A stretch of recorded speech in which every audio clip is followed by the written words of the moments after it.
Hey guys, it's Schwab from Routora again, and in this tutorial I'm going to show y'all how to save routes and also import a saved route into your stop list.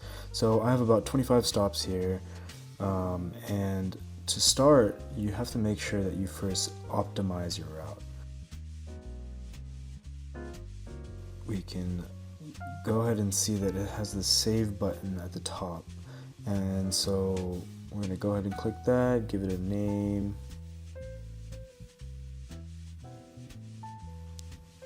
and there we go. The route has been saved, and you can see at the top here that the name of the route also changes. And so once you have that, you can go ahead and start all navigate, but let's say you exit out of the app and you have a clear stop list, and you're like, oh shoot, I really want to pull up that stop list that I had made the other day with all the optimized stops. Well, you can go ahead and do that. If you click the hamburger icon right there, you can go to saved routes, and then you'll see it right there, your saved route with 27 stops, which is including our current location and our end location. And there you go.